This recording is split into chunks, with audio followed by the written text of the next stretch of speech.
আপনিও তো চেয়েছিলেন এই ঈশানী ব্যানারকে জব্দ করতে। আমার মনে হয় আমাকে মন্দিরে দেখেছে। আপনারা পোষ মানাবেন ও বড় শালিক পাখির বাচ্চাকে যদি পোষ মানানো হয় সে কি পোষ মানবে সেটাও আজকের ভিডিওর মাধ্যমে জানতে পারবেন।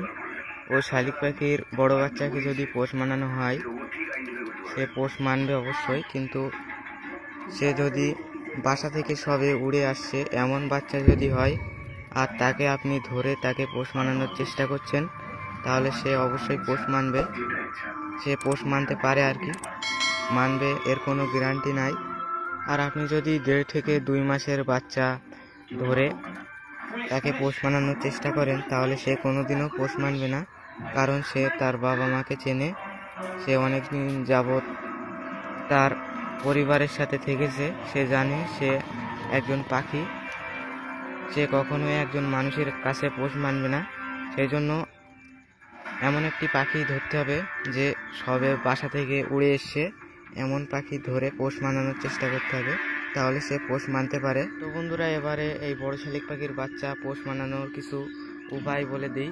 তো বন্ধুরা সবে বাসা থেকে উড়ে আসা বাচ্চাকে পোষ মানানো অতটা সহজও না অতটা কঠিনও না, কিন্তু কিছু উপায় জানা থাকলে শালিক পাখির বাচ্চাকে খুবই সহজেই পোষ মানানো সম্ভব।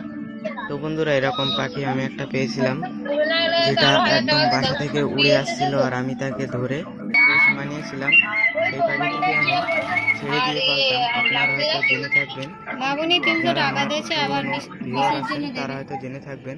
তো সেই পাখিটাকে আমি কিভাবে পোষ মানিয়েছিলাম সেটাই এই ভিডিওতে বলবো। তাকে আমি একটা রুমের মধ্যে বন্দি করে দরজা জানালা বন্ধ করে রুমের লাইটটা অন করে তাকে খাওয়ানোর চেষ্টা করতাম, কিন্তু সে আমাকে দেখে ভয়ে পালিয়ে যেত।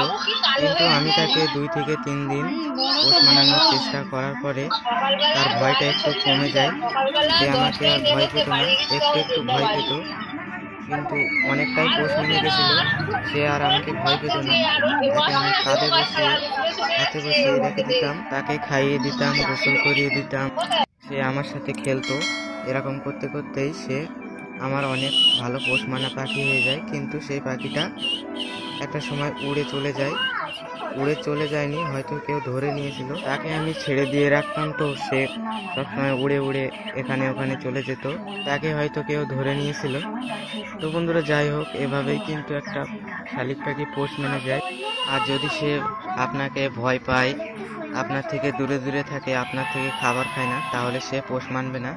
তাকে আপনি আরও কিছুদিন আপনি পোষ মানানোর চেষ্টা করতে পারেন, তাতে যদি তার ভয়টা কমে তাহলে আপনি ভেবে নেবেন যে সে পোষ মানতে পারে। আর যদি সে তাও আপনাকে ভয় পায়, আপনার থেকে দূরে থাকে, তাহলে আপনি তাকে যেখান থেকে ধরেছিলেন সেখানে গিয়ে মুক্ত করে দিন, তাহলে সে নিজের বাবা মার সাথে তার জায়গায় চলে যাবে।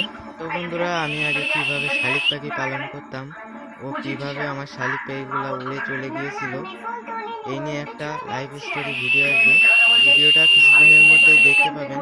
তো বন্ধুরা এই ভিডিওটা ভালো লাগলে অবশ্যই একটি লাইক করে দেবেন, চ্যানেলে নতুন হলে সাবস্ক্রাইব করে পাশে আসা বেলটিতে ক্লিক করে অলে সিলেক্ট করে দিবেন, যাতে করে নতুন ভিডিও সবার আগে আপনার কাছে পৌঁছে যাবে।